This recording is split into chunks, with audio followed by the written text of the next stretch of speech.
భాగవతము మృదు చరిత్ర. ఒకానొక సమయంలో ఈ దేశంను అంగరాజు పరిపాలిస్తూ ఉండేవాడు. ఆయన మహాధార్మికుడు. కేవలం ధర్మానుష్ఠానం తప్ప ఎన్నడూ అధర్మం చెయ్యనివాడు. అటువంటి అంగరాజు ఒకసారి అశ్వమేధ యాగం చేస్తున్నాడు. ఆ సందర్భంగా దేవతలను అందరినీ పిలిచి అవిస్సులను ఇస్తున్నాడు. ఆ రోజుల్లో స్వాహ అంటూ ఆ దేవతను పిలిస్తే ఆ దేవత వచ్చి ఎదురుగా కూర్చొని అవిస్సును అగ్నిముఖంగా పుచ్చుకొని నోట్లో వేసుకుని వెళ్ళేవారు. అక్కడ ఉన్నటువంటి ఋషులు మంత్రములతో దేవతలను ఆవాహన చేస్తున్నారు. ఒక్క దేవత రాలేదు. ఏ దేవత రాకపోతే అంగరాజు ఆశ్చర్యపోయాడు. ఎందుచేత ఇలా జరిగింది అంటూ ఋషులను అడిగాడు. అప్పుడు ఋషులు, వేదము సర్వప్రకటం, మా స్వరం నందు దోషం లేదు. కానీ వారు రావడం లేదంటే వారు నీ యందు అప్రసన్నులై ఉన్నారు. అందుకు నీలో ఏదో దోషం ఉండి ఉండాలి. కానీ నీ చరిత్రను పరిశీలిస్తే నీ యందు ఎక్కడా దోషం కనపడడం లేదు. కాబట్టి ఏ దోషం ఉన్నది అని విచారణ చెయ్యాలి అన్నారు. ఆయనలో గల దోషం గురించి విచారణ చేశారు. అంగమహారాజు అనాపత్య దోషంతో బాధపడుతున్నాడు. అంటే ఆయనకు సంతానం లేదు. అందుచేత యజ్ఞంలో ఆయన ఇచ్చిన అవిస్సులను తీసుకోవడానికి దేవతలు రాలేదు. అప్పుడు ఋషులు, నీకు ఇప్పుడు ఉత్తరక్షణం సంతానం కలగాలి. గత జన్మలో నువ్వు చేసిన పాపములు ప్రతిబంధకంగా ఉండడం వలన ఈ జన్మలో నీకు సంతానం కలగడం లేదు. ఇప్పుడు ఈ ప్రతిబంధకమును తీసివేయాలి. అందుకు శ్రీమన్నారాయణుడు ప్రసన్నుడు కావాలి. దానికి మేము యాగం చేస్తాం. ఆ యాగం చేత శ్రీ మహావిష్ణువు తృప్తి పడితే నీకు సంతానం కలుగుతుంది అన్నారు. అంగమహారాజు శ్రీ మహావిష్ణు ప్రీతి కొరకు యాగం చేశాడు. యాగం పూర్తవగానే అందులోంచి బంగారు వస్త్రములను ధరించి చిత్ర విచిత్రమైన మాలలు వేసుకుని చేతిలో బంగారు కలశమును పట్టుకొని ఒక పురుషుడు యజ్ఞగుండంలోంచి ఆవిర్భవించాడు. ఆ పురుషుడు, అంగరాజా, ఈ పాయస పాత్రలో ఉన్న పాయసమును నీ ధర్మపత్ని చేత తినిపించు. అప్పుడు నీకు అనాపత్య దోషం పోయి సంతానం కలుగుతుంది అని చెప్పాడు. పాయస పాత్ర తీసుకువెళ్ళి భార్యకి ఇచ్చాడు. ఆవిడ పేరు సునీత. ఆవిడ భర్త సంగమం చేతనే సంతానమును పొందింది. తేజస్సు అంగరాజు తేజస్సే. ఇప్పుడు ఆ విఘ్నం పోయింది. కాబట్టి ఇప్పుడు సంతానం కలగడానికి కావలసిన యోగ్యత సిద్ధించింది. కానీ క్షేత్రశుద్ధి జరగలేదు. క్షేత్రం నందు దోషం ఉన్నది. ఆమె మృత్యు పుత్రిక కావటం చేత యాగం నందు ఉద్భవించినటువంటి ప్రజాపత్య పురుషుడు ఇచ్చినటువంటి ప్రసాదం తిన్నప్పటికీ కుమారుడు వ్యాఘ్ర స్వభావం కలిగినటువంటి వాడు జన్మించాడు. వానికి వేణుడు అని పేరు వచ్చింది. జన్మతః వచ్చిన బుద్ధి బోధకు మారడం చాలా కష్టం. వేణుడు ప్రతిరోజు నిష్కారణంగా వేటకు వెళ్ళి కుందేలు పిల్లలు దగ్గర నుంచి లేళ్ళు, జింకల వరకు చంపేసేవాడు. ఆ చంపడంలో అర్థం లేదు. అతను వేట నుండి తిరిగి వస్తున్నప్పుడు క్రీడా మైదానంలో ఆడుకుని పిల్లలను చూసేవాడు. ఆడుకుంటున్న పిల్లలను బడిత పుచ్చుకొని వారు చచ్చిపోయే వరకు కొట్టేవాడు. వాడు సంతోషంగా వెళ్ళిపోయేవాడు.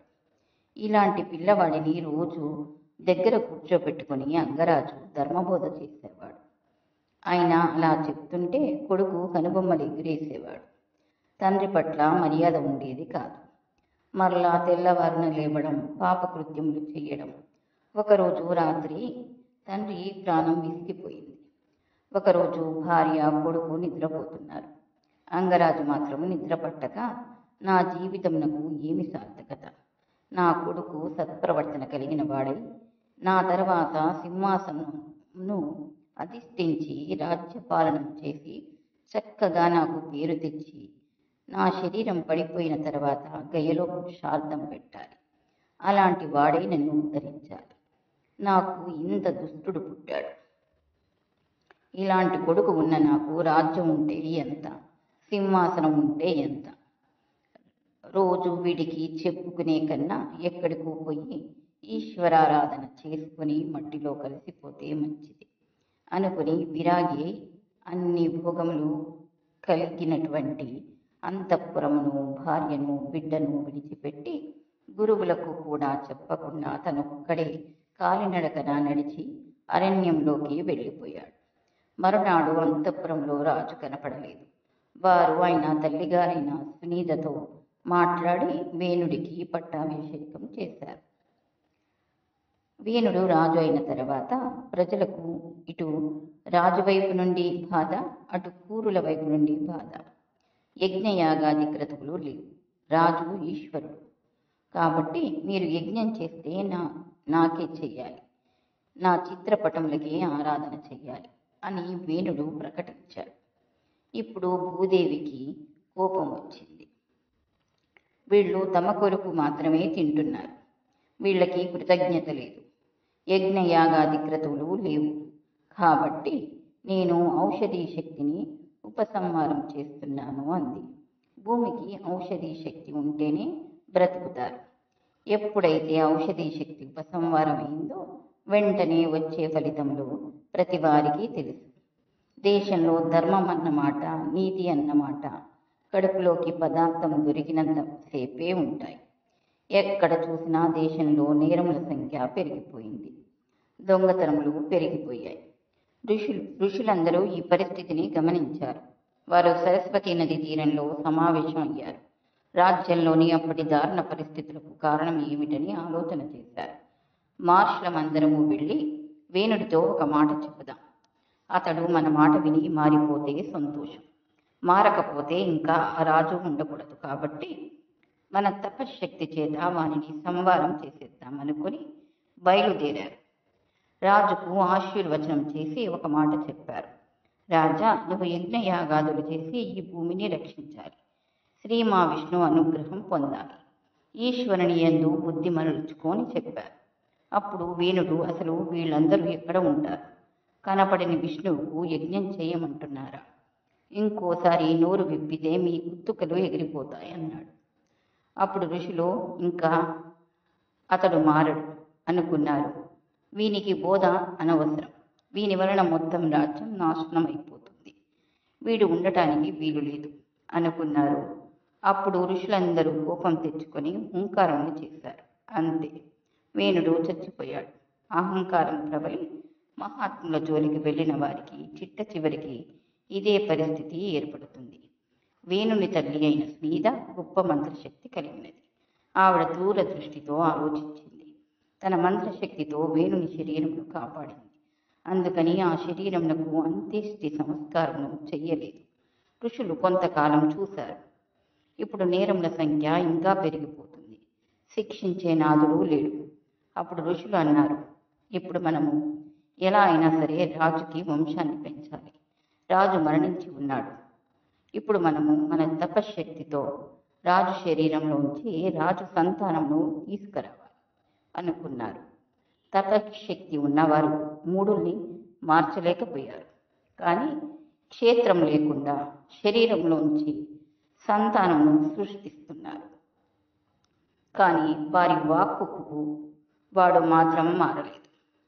ఋషులు వెళ్ళి మొట్టమొదట ఆయన తొడ మీద మదనం చేశారు. అందులోంచి తపశ్శక్తితో మదనం చేస్తే పాపం పైకి రావడం మొదలుపెట్టింది. అందులోంచి బాహుకుడు అనబడే ఒక నల్లటివాడు, పొట్టి పొట్టి కాళ్ళు, పొట్టి పొట్టి చేతులు, ఎర్రటి కాళ్ళు, రాగి జుట్టుతో పుట్టుకొచ్చాడు. నేను ఏమి చేయాలి అని ఋషులను అడిగాడు. అప్పుడు ఋషులు వాడి వంక చూసి, వీడు రాజ్యపాలన చెయ్యగలిగిన వాడు కాలేడు అనుకొని నువ్వేమీ చెయ్యవద్దు అన్నారు. ఇప్పుడు మరలా సరైన పిల్లవాడు రావాలి అంటే ఎక్కడ మదనం చేద్దామా అని ఆలోచిస్తున్నారు. ఈలోగా ఈ పిల్లవాడు లేచి మెల్లమెల్లగా నడుచుకుంటూ అరణ్యమునకు వెళ్ళిపోయి అక్కడ ఉండే కొండలలో నివసించడం మొదలుపెట్టాడు. అతని వంశీయులనే నిషాదులు అని పేరు వచ్చింది. ఇప్పుడు ఋషులు, స్వామి, ఒక కొడుకు పుట్టడంను మేము అడుగుటలేదు, లోకమును రక్షించగలిగిన కొడుకు కావాలని అడుగుతున్నాం. కాబట్టి శ్రీ మహావిష్ణువు నువ్వే నీ అంశ చేత, నీ తేజస్సు చేత ఈ బాహువుల నుంచి బయటకురా అని బాహువులను మదించారు. ఆశ్చర్యకరంగా బాహువుల నుండి ఒక అందమైన పురుషుడు, ఒక అందమైన స్త్రీ పుట్టారు. ఆ పుట్టిన వారి పాదములను చూస్తే శంఖరేఖ, పద్మరేఖ, చక్రరేఖ కనపడ్డాయి. ఓహో, మనం ప్రార్థన చేసినట్లు శ్రీమన్నారాయణుడు ఆవిర్భవించాడు కాబట్టి ఇక రాజ్యమునకు ఇబ్బంది లేదు అనుకున్నారు. ఆ పిల్లవాడికి పృథువు అని పేరు పెట్టారు. ఆయన వెంటనే యవ్వనమును సంతరించుకున్నాడు. ఆవిడకు అర్చిస్సు అని పేరు పెట్టారు. ఆయనే పృథు మహారాజు అయ్యారు. ఆయన విష్ణు అంశతో ఋషులు మదిస్తే పుట్టినవాడు కనుక ఆయన రాజ్యపాలన చేయడానికి కావలసిన ఉపకరణములు తమంత తాము గబగబా దిక్పాలకులు పట్టుకొచ్చారు.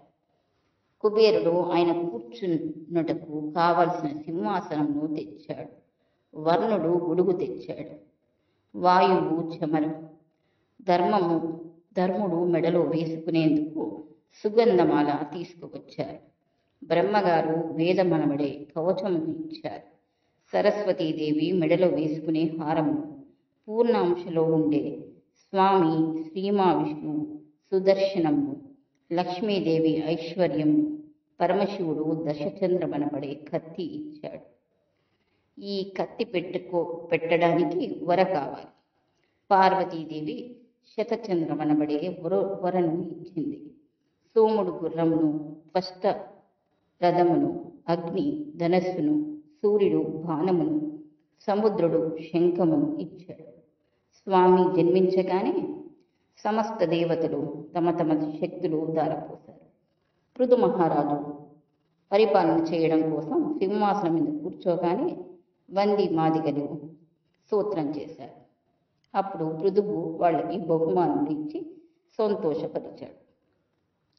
ప్రజలందరూ రాజు దగ్గరికి వచ్చి, మహానుభావ, ఇన్నాళ్ళు మాకు చెప్పుకోవడానికి దిక్కెవరూ లేరు, ఆకలితో అలమటించిపోతున్నాము. ఎందుకు అంటే భూమి ఔషధీ శక్తులన్నీ వెనక్కి వెళ్ళిపోయాయి. మేము పంటలు పండిద్దామన్నా పండడం లేదు. నువ్వు మమ్మల్ని అనుగ్రహించవలసినది అన్నారు. పార్వతీదేవి శాకంబరి అయినట్లు వెంటనే పృథు మహారాజు తన ధనస్సు పట్టుకొని రథం ఎక్కి భూమిని వెంబడించాడు. అసలు ఈ భూమి పంట పండుతుందా పండదా? నా బాణశక్తి చేత ఈ భూమిని ఛిన్నం చేస్తాను అన్నాడు. పృథు మహారాజు గారి ఆగ్రహం చూసి భయపడి భూమి గోరూపమును పొంది పరిగెడుతుంది. ఏ దిక్కుకు పెరగడితే ఆ దిక్కుకు ఎదురు వచ్చాడు. అప్పుడు గోవు ప్రార్థన చేసింది, స్వామి, నువ్వే ఒకనాడు యజ్ఞవరాహమై నీ ద్రంష్టలతో భూమిని పైకెత్తావు. నువ్వే ఈ భూమిలోంచి అన్ని రకములైన శక్తులు కలిగి అదృష్టమును నాకు కటాక్షించావు. ప్రజలు ఎవ్వరూ యజ్ఞయాగాదులు చేయలేదు. వేణుడు చేయవద్దని శాసించాడు. ప్రజలు మానివేశారు. యజ్ఞయాగాదులు మానడం ఎంతటి ప్రమాదకరమో భాగవతం చెబుతుంది. అందుకని నేను నా ఔషధీ శక్తులను గ్రహించాను. అలా గ్రహించడం వల్ల ఔషధీ శక్తి లోపలికి వెళ్ళి జీర్ణమైపోయింది. ఇప్పుడు లేదు. కానీ ఒక లక్షణం ఉంది. నేను గోరూపంలో తిరుగుతాను. జీర్ణమైన శక్తి మరలా పాల రూపంలో బయటకు వస్తుంది. నేను పాల రూపంలో ఈ శక్తుల్ని నీకు ఇవ్వాలి. నువ్వు రాజ్య క్షేమం కోరిన వాడివి కనుక నీ కోసం విడిచిపెడతాను. కానీ నువ్వు వచ్చి దూడగా నిలబడతానంటే కుదరదు. ఇప్పుడు దూడ రూపంలో ఎవరైనా రాగలరా? దూడగా ఎవరిని తీసుకువస్తావు అని అడిగింది. అప్పుడు పృథు మహారాజు, ఇప్పుడు నువ్వు చెప్పిన మాటకు చాలా సంతోషం తల్లి, నీకు నమస్కారం. నీకు దూడగా స్వయంభూమనువు తీసుకువస్తాను. ఆయన భూమిని చాలా గొప్పగా పరిపాలించినవాడు అని చెప్పాడు. స్వయంభూమనువు పేరు వినగానే భూమాత చాలా సంతోషించింది. స్వయంభూమనువు దూడగా వచ్చి ఆ శిరములను ఒక్కసారి కదిపాడు. ఒక్కసారి లోపల ప్రేమ కలిగి ఆ శిరంలోంచి పాలు కారిపోయాయి. ఆ ఔషధీ శక్తిని పితకగలిగిన వాడు ఉండాలి. ఎవరు పితకాలి? పృథు మహారాజు వెళ్ళి పొదుగు దగ్గర కూర్చున్నాడు. ఇప్పుడు ఔషధీ శక్తులను తట్టుకోగలిగిన పాత్ర కావాలి. తన చేతిని పాత్రగా చేసి రెండో చేతితో పాలు పితికాడు. ఆ పాలను భూమిపై చల్లాడు. వెంటనే పంటలు పండాయి. భూమి సస్యశ్యామలమైపోయింది. ఇప్పుడు ఆకలి ఎక్కువ.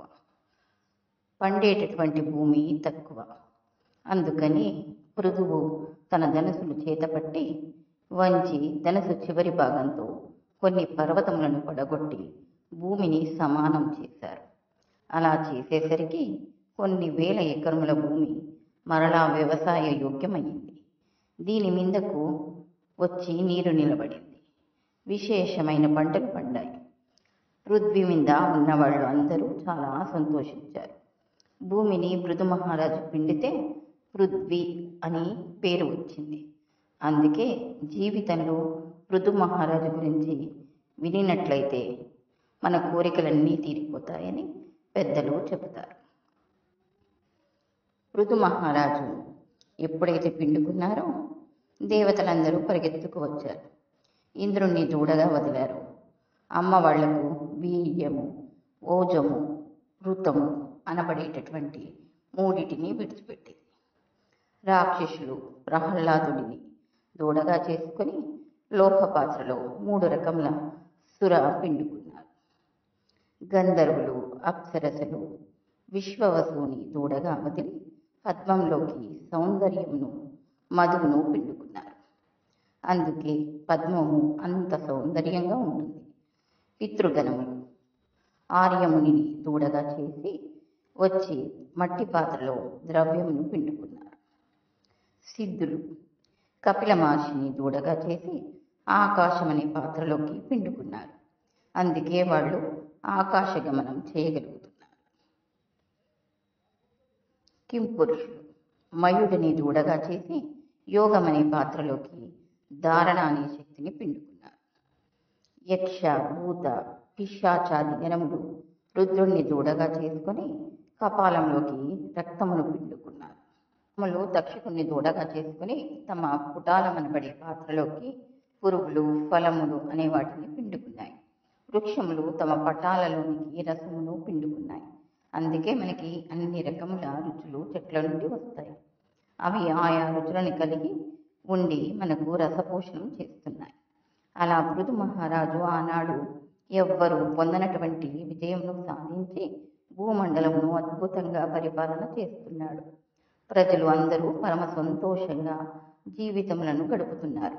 ఇటువంటి స్థితిలో ఆయన 100 అశ్వమేధ యాగములు చేయాలి అని సంకల్పించాడు. బ్రహ్మవర్తమని స్వయంభూమనువు పరిపాలించిన ప్రాంతమునకు వెళ్ళి సరస్వతి, తృషాద్వతి అనబడే 2 నదుల మధ్య ప్రాంతంలో యజ్ఞశాల కట్టి 99 అశ్వమేధ యాగములు చేశాడు. 100వది చేస్తుండగా దేవేంద్రుడు ఒక విచిత్రమైన రూపంతో పెద్ద పెద్ద జటలు కట్టుకొని వచ్చి ఆ అశ్వయాగమును ఎత్తుకుపోతున్నాడు. దానిని అత్రి మహర్షి కనిపెట్టాడు. బాణం వేసి యాగశ్వమును వెనక్కి తెమ్మన్నారు. పృథు మహారాజు బయలుదేరాడు. కానీ జటలు కట్టుకొని ఋషి వేషధారి అయి ఉన్న వాడి మీద బాణం వేయడానికి అనుమానపడ్డాడు. అత్రి మహర్షి అన్నారు, గుర్రమును ఎత్తుకుపోతున్నవాడు ఇంద్రుడే. నువ్వు నిర్భయంగా ఆ బాణం వదిలివేయి అన్నాడు. బాణం వదలడానికి పృథుకుమారుడు సిద్ధపడ్డాడు. ఇంద్రుడు భయపడి ఆ రూపమును అశ్వమును విడిచిపెట్టి పారిపోయాడు. ఇంద్రుడు అపహరించిన గుర్రమును వెనక్కి తెచ్చాడు కాబట్టి అతనికి విజితాశ్వుడు అని పేరు పెట్టారు. మరలా యజ్ఞం జరుగుతుంది. ఒకరోజు ఇంద్రుడు తన శక్తితో చీకట్లు కమ్మేటట్లు చేశాడు. గాఢ అంధకారంలో ఉండగా మరలా యాగశ్వమును అపహరించి తీసుకువెళ్ళిపోయాడు. ఈసారి మరలా అత్రి కనిపెట్టాడు. ఈసారి ఇంద్రుడు ఖట్వాంగము చేతితో పట్టుకొని దాని మీద ఒక పుర్రె బోర్లించి వెళ్ళిపోతున్నాడు. ఇటువంటి వాడు సాధారణంగా మాంత్రిక శక్తులను కలిగినటువంటి వాడు, కొంచెం సాధన చేసిన వాడు అయి ఉంటాడు. లేదా బ్రహ్మహత్య, పాప విముక్తి కోసం పెడుతున్న సాధు పురుషుడు కూడా అయి ఉంటాడు. కాబట్టి అతనిని వధించాలా వద్దా అని పృథువు అనుమానపడుతున్నాడు. అప్పుడు అత్రి, నీవేమీ బెంగ పెట్టుకోని అవసరం లేదు, అతడు ఇంద్రుడే, బాణం వేయవలసింది అని చెప్పాడు. పృథువు బాణం తీశాడు. అప్పుడు ఇంద్రుడు ఆ రూపమును, గుర్రమును అక్కడ వదిలిపెట్టి పారిపోయాడు. ఇంద్రుడు వదిలిపెట్టిన రూపమునకు పాకాండ రూపము అని పేరు. పాకాండము అంటే పాపఖండము. అందులో నుంచి పాషాండులు పుట్టారు. వాళ్ళు పైకి చూడడానికి వేదమును అంగీకరించి యజ్ఞయాగాది క్రతువులను చేసేవారిలా కనపడతారు. కానీ వాళ్ళు వేద విరుద్ధమైన మార్గంలో ప్రయాణిస్తూ ఉంటారు. వాళ్ళ వల్ల ధర్మము గతి తప్పిపోతుంది. 2 మార్లు యాగాశ్వమును అపహరించాడనే కోపంతో పృథువు యజ్ఞం పాడైపోతే పాడైపోయిందని లేచి నిలబడి ధనుసు పట్టుకొని బాణమును సంధించి ఇంద్రుడి మీదికి వదలడానికి సిద్ధపడ్డాడు. అప్పుడు ఋషులు, నువ్వు యజమానివి, నువ్వు ఎందుకు బాణం వదలడం? నువ్వు చేస్తున్న నూరో యజ్ఞం పాడు చేశాడు కనుక మా మంత్రశక్తి చేత ఈ హోమంలో ఇంద్రుణ్ణి పారేస్తాం అన్నారు. అప్పుడు ఇంద్రుని మీద శాస్త్రశక్తి, తపశ్శక్తి 2 కలిసిపోయాయి. అప్పుడు చతుర్ముఖ బ్రహ్మగారు పరిగెత్తుకుంటూ వచ్చారు. ఆయన అన్నారు, మీరిద్దరూ పొరపాటు పడ్డారు. మీకింత తపశ్శక్తి ఉన్నది ఇంద్రుడి అగ్నిహోత్రంలో పారేయడానిక? పృథు, నీకింత క్షాత్రశక్తి ఉన్నది ఇంద్రుని బాణం వేసి సంవరించడానిక? మీరు ఇద్దరూ చేసింది పొరపాటే అన్నారు. అదే సమయానికి ఆశ్చర్యకరంగా సభలోనికి పూర్ణాంశంతో శ్రీ మహావిష్ణువు వచ్చారు. పృథువు స్తోత్రం చేసి నమస్కరించాడు. స్వామి గరుడ వాహనం దిగి, పృథు, ఇప్పటికీ నువ్వు 99 అశ్వమేధ యాగములు చేశావు. ఇంకొకటి చేస్తే ఏమవుతుంది? సంఖ్య పెరుగుతుంది. ఇలా జరిగిపోతుంటే ఈ కర్మకు అంతమేమైనా ఉందా? 99 అశ్వమేధ యాగములు చేసి నువ్వు ఏమి తెలుసుకున్నావు? ఏమీ తెలియలేదు. ఇంద్రుడు అడ్డు వచ్చాడు కాబట్టి ఆయనను చంపి అవతల పారేస్తాను అంటున్నావు. అనగా నీకు దేహాత్మాభిమానం ఉండిపోయింది. ఇంద్రుడిని విడిచిపెట్టి ఉంటే నువ్వు బ్రహ్మజ్ఞానివే అయిపోయేవాడివి. ఇంద్రుడి మీద బాణం వేయడంలో దేహాత్మాభిమానంతో కిందికి జారిపోయావు. అతడు అలా ఎందుకు చేశాడో నువ్వు గుర్తించావా? నీ యందు జ్ఞానం కలగాలని అది జరిగింది తప్ప ఇంద్రుడు నీ యందు అమర్యాదగా ప్రవర్తించలేదు. కానీ అతని చర్యపైకి దోషంగా కనపడుతుంది. అందుకని నువ్వు బాణం వెయ్యవలసింది ఇంద్రుడి మీద కాదు. నీకు బోధ చేయడం కోసం ఇంద్రుడు విడిచిపెట్టినటువంటి రూపం నుండి అప్పుడే పాషాండులు పుట్టి పాషాండ మత వ్యాప్తి చేస్తున్నారు. వారి మాటలను విని సంతోషపడి పోయి వేల కొద్ది జనము పాషాండులు అయిపోతున్నారు. ఇప్పుడు నువ్వు నీ బాణం పట్టుకుని ఈ పాషాండ మతమును నాశనం చేయి అని చెప్పాడు. వెంటనే పృథువు ఇంద్రునితో స్నేహం చేశాడు. మహారాజులో ఉన్న గొప్పతనం కేవలం భూమిని గోవుగా చేసి బ్రతకడం కాదు. మనకి 9 విధ భక్తులు ఉన్నాయి. శ్రవణం, కీర్తనం, విష్ణు స్మరణం, పాదసేవనం, అర్చనం, వందనం, దాస్యం, సఖ్యం, ఆత్మనివేదనం. ఇందులో అర్చనా భక్తికి పృథు మహారాజు గొప్పవాడు. పృథు మహారాజు జీవితంలో ఈ ఘట్టములను వింటే సంతానం లేని వాళ్లకు సంతానం కలుగుతుంది. ఇప్పుడు శ్రీ మహావిష్ణువు, పృథు, నీకేమి వరం కావాలో కోరుకో అన్నాడు. అడిగితే పృథు మహారాజు, స్వామి, నన్ను మరలా మోహపెడదామని అనుకుంటున్నావా? నాకెందుకు స్వామి వరాలు? నాకు అక్కర్లేదు. నాకు ఏ వరం కావాలో తెలుసా? నీ పాదార విందములను గురించి వర్ణన చేసి నీ గురించి స్తోత్రం చేస్తుంటే, నీ కథలు చెబుతుంటే అలా విని పొంగిపోయేటటువంటి స్థితి నాకు చాలు. మోక్షం వస్తే నీలో కలిసిపోవడం వలన మరలా నాకు ఆ శ్రవణానందం దొరకదు. ఈశ్వరుడి కథలు చెబుతుంటే విని పొంగిపోయే అదృష్టం ఉండదు. అందుకని నాకేమి వరం అక్కర్లేదు. నీ కథలు వినగలిగేటటువంటి అదృష్టమును నాకు కలిగించు అన్నాడు. ఇది పృథు మహారాజు గారి పూజా నిష్ఠ అంటే. అందుకే మనిషికి షోడశోపాచారంలో వచ్చారు. ఇటువంటి అర్చనను చేశాడు పృథు. అలా అర్చన చేస్తే ఈశ్వరుడు ఆయన పట్ల విశేషమైన ఆనందంను పొందాడు. ఒకనాడు సత్రయాగం చేసి అందరికీ బ్రాహ్మణుడు ఎలా జీవించాలో, క్షేత్రుడు ఎలా జీవించాలో, భూమిని ఎలా రక్షించాలో వారి వారి విధులను గురించి ప్రసంగం చేశాడు. ఇప్పుడు కర్మయందు శుద్ధి కలిగి భక్తికి దారితీసింది. అపారమైన భక్తి వైరాగ్యమునకు దారితీసింది. ఒకరోజు సత్రయాగం జరుగుతుండగా సనక సనందాది మహర్షులు కిందికి దిగారు.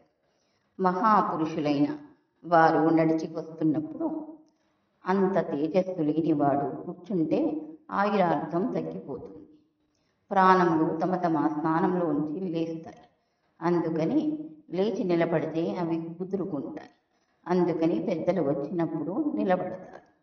సనక సనందాదులు రాగానే పృథువు లేచి నిలబడ్డాడు. వారిని అర్చించాడు. వారికి ఉచిత ఆసనం కూర్చోబెట్టి, స్వామి, మేము సంసారం నందు ఉన్న అనర్గులం. మేము ఎలా తరిస్తాము? మేము తొందరగా తరించడానికి ఏదైనా మార్గం ఉన్నదా? మాకు కృప చెయ్యండి అని బాహ్యమునందు ఒక వ్యక్తి చాలా ఐశ్వర్యవంతుడిలా కనిపించవచ్చు. ఒకడు దరిద్రుడులా కనిపించవచ్చు. కానీ అంతరమునందు ఒకడు ఈశ్వరుని దృష్టిలో గొప్ప ధనవంతుడు, వేరొకడు కటిక దరిద్రుడు. ఏ కారణం చేత అని అడిగితే సనకాసనందాదులు ఎవరు మహాపురుషుణ్ణి ఇంటికి తీసుకువెళ్ళి ఆతిథ్యం ఇచ్చి గడప దాటించి వారి పాదములకు వంగి నమస్కరించి తన ఇంటిలో ఉన్న తృణము పనము వారికి సమర్పించి గృహస్థాశ్రమంలో సన్యాస ఆశ్రమమునకు భిక్ష పెట్టడానికి ఉపయోగిస్తున్నాడో అటువంటి వాడు ఈశ్వరుని దృష్టిలో అపారమైన ఐశ్వర్యవంతుడు అని చెప్పారు. వాళ్ళు ఇంకా ఇలా అన్నారు, గృహస్థాశ్రమంలో చాలా కాలం పాపకర్మల యందు నిమగ్నుడై ఈశ్వరుని వైపు తిరగని వాడు జీవితం తరించడానికి చెయ్యవలసిన మొట్టమొదటి పని ఏమిటో తెలుసా? భగవంతుడి పాదములు పట్టి నమస్కరించగలిగే నిపుణత కలిగిన ఒక మహాభక్తునితో స్నేహం పెట్టుకో. మెల్లగా భగవంతునితో అనుబంధమును పెంచుకునేలా చేస్తారు. అటువంటి వారితో కలిసి తిరిగి ఆయన సంబంధమును ఏర్పరచుకుంటే ఆ భక్తి క్రమంగా నిష్కామయుగమునకు దారితీసి ఉన్న ఒకే మట్టి ఇన్ని పాత్రలుగా కనపడుతుందన్న అనుభవం లోపల సిద్ధించి ఆ జ్ఞానం నందు నిలబడిపోయిన తర్వాత ఘటము పగిలిపోతే కుండలో ఉన్న ఆకాశం అనంత ఆకాశంలో కలిసినట్లు నువ్వు మోక్ష పదవిని అలంకరిస్తావు. సుఖ దుఃఖములను దాటి ఉపాధిని విడిచిపెట్టి జ్ఞానము చేత ఈశ్వరునిలో కలిసిపోతావు. సాయుధ్యం కలుగుతుంది అన్నారు. సనక సనందనాథులు బోధ చేత జ్ఞానమును పొందినవాడై కొడుకులకు రాజ్యం ఇచ్చేసి ఉత్తర దిక్కుకు ప్రయాణించి ఆశ్రమవాసం చేసి తపస్సు చేసి ఇంద్రియములను గెలిచి అంత్యమునందు తన బుధస్థానం నందు ఉన్న వాయువును ప్రేరేపించి పైకి కదిపి షట్చక్ర భేదనం చేసి తనలో ఉన్న పృథ్వీ తత్వమును బ్రహ్మాండంలో ఉన్న పృథ్వీకి కలిపి జలమును జలమునకు కలిపి ఆకాశమును ఆకాశమునకు కలిపి తనలో ఉన్న తేజస్సును ఊర్ధముఖం చేసి పునరావృత్తి రహిత విష్ణు సాయుధ్యము కొరకు బ్రహ్మాండమంతా ఆవరించి ఉన్న విష్ణు శక్తి వ్యాపకత్వం నందు కలిపి వేశాడు. ఈ విధంగా పృథు మహారాజు పునరావృత్తి రహిత మోక్షమును పొందాడు.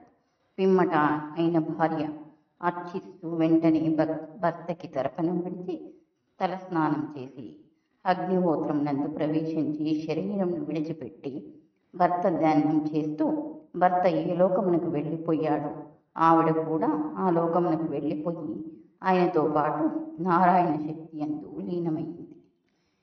ఇంత పరమ పవిత్రమైన ఈ వ్యాఖ్యానము వినిన చదివిన అత్యంత శుభ ఫలితం కలుగుతుంది. సంధ్యావందనం చేయడం మానివేసిన వాడు కూడా పృథు మహారాజు గారి చరిత్ర వింటే ఆ దోష నివారణ అయి బ్రహ్మవర్చస్సును పొందుతాడు. క్షేత్రియుడు తనకు ఫలానా రాజ్యం కావాలని పృథు మహారాజు చరిత్ర విని యుద్ధమునకు వెళితే జగత్తునంతటిని గెలిచి సార్వభౌముడు అవుతాడు. వైశ్యుడు పృథు మహారాజు చరిత్ర వింటే అతనికి వ్యాపారంలో అనేకమైన లాభములు కలిగి ధన సంపత్తిని పొందుతాడు. ఇతరములైన వారు పెద్దలను సేవించే తత్వం ఉన్నవారు పెద్దల అనుగ్రహమును పొంది వారి కుటుంబములు వృద్ధిలోకి వస్తాయి. ఏమీ తెలియని వాడు కూడా ఇటువంటి మృదు చరిత్ర వింటే సర్వసిద్ధులను పొంది సర్వ పాపములు నశించి శ్రీకృష్ణ పరమాత్మ పాదారవిందముల యందు భక్తిని పొంది ఈహమునందు పొందవలసినవి పొంది అంత్యమునందు మోక్షస్థితిని పొందడానికి కావలసిన జ్ఞానము వాడికి ఈ జన్మలో బోధ జరిగేటటువంటి అదృష్టమును పొంది ఆ అర్హతను పొందుతున్నాడు అని వేదవ్యాసుడు ఈ పురాణ అంతర్గత చేస్తే మన మీద అనుగ్రహంతో మహాపురుషుడైన పోతనామాత్యుడు ఆంధ్రీకరించారు.